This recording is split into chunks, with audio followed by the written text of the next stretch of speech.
Siaga tempur, pasukan Brimob dikirim ke Yapen usai ancaman KKB teroris bantai warga. Pasukan Brimob dikirim ke wilayah Kabupaten Kepulauan Yapen, Papua. Hal ini untuk memperkuat pengamanan dari ancaman gangguan kelompok kriminal bersenjata KKB teroris yang semakin brutal. Wakapolda Papua, Brigjen Pol Ramadan Hidayat mengatakan pihaknya menerima ancaman dari KKB teroris untuk melakukan penyerangan di wilayah Yapen. TNI Polri telah merespon dengan menggencarkan patroli keamanan. Informasi dari Wadansat Brimob sudah dikirim pasukan ke sana, Yapen, ujarnya dikutip Sabtu 3 Juni 2023. Ancaman ini berawal dari penangkapan salah satu anggota KKB di Yapen pada 15 Mei 2023. Pimpinan teroris KKB, Yapen Sevnat Merani bersama kelompoknya meminta agar anggota dilepas, yaitu Yosua Sembai. Jenderal Bintang 1 ini menegaskan tidak ada pelaku kejahatan kriminal yang dibebaskan tanpa menjalani hukumannya. Oleh karena itu, pihaknya tidak akan melepaskan pentolan teroris KKB. Tindakan kejahatan atau kriminal tidak kami lepas begitu saja. Dia harus mempertanggungjawabkan perbuatannya. Jadi tidak mungkin kami nego-nego seperti itu. Tidak ada, pungkasnya.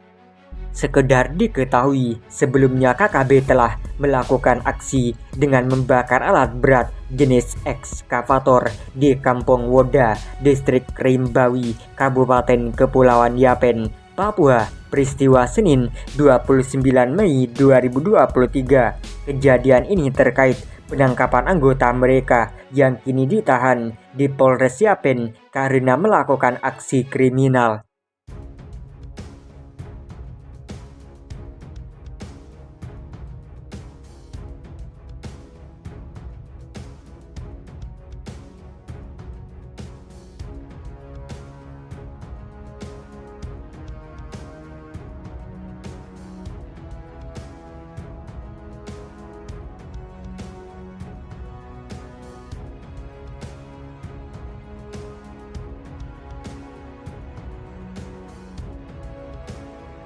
UPM umumkan wilayah perang dan surati Presiden Amerika Serikat Joe Biden.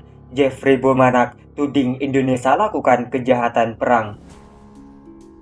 Organisasi Papua Merdeka atau UPM terus berusaha mencari simpati pemimpin dunia. Kabar terbaru, UPM surati Presiden Amerika Serikat Joe Biden setelah umumkan wilayah perang dan menuduh Indonesia melakukan kejahatan perang.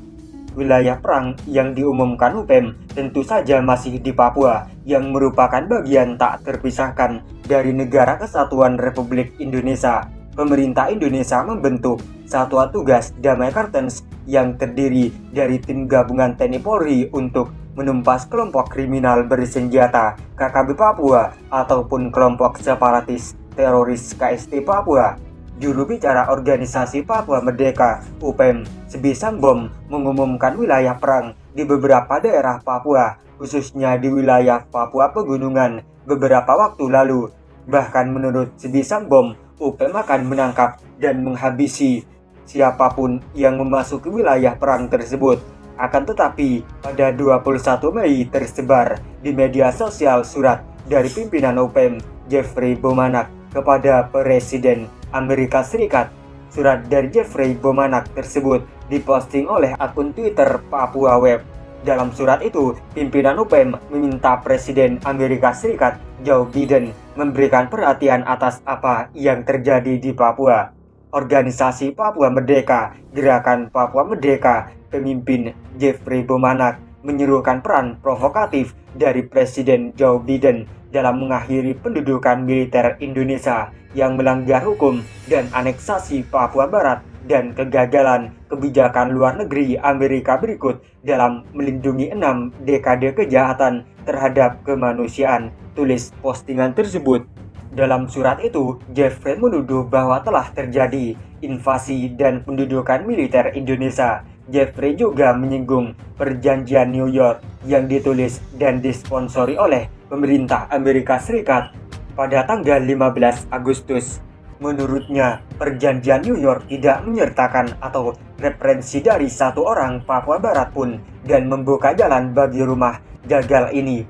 Orang-orang kok menyebut perjanjian ini pintu gerbang neraka, tulis Jeffrey. Jeffrey juga mengatakan bahwa selama 6 dekade pengkhianatan dan pengabdian yang tidak berperasaan, orang-orang saya diperbudak, dipenjara, diserang, disiksa, diperkosa, dibunuh, dibantai, diracuni, dimiskinkan, kelaparan, dan dipindahkan secara paksa. Selain itu juga disebutkan bahwa desa dibom. Bahkan sekarang saat saya menyampaikan keprihatinan saya kepada Anda dan korban saat ini, anak-anak keluarga, setiap hari, setiap minggu, tulis surat tersebut.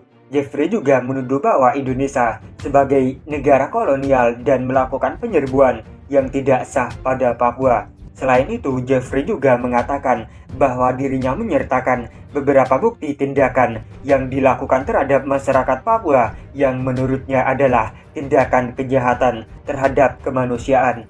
Di sisi lain, kelompok kriminal bersenjata di Papua terus berulah dan kian brutal. Seorang prajurit TNI gugur setelah dibacok dan ditembak anggota KKB Papua di distrik Ilaga, Kabupaten Puncak.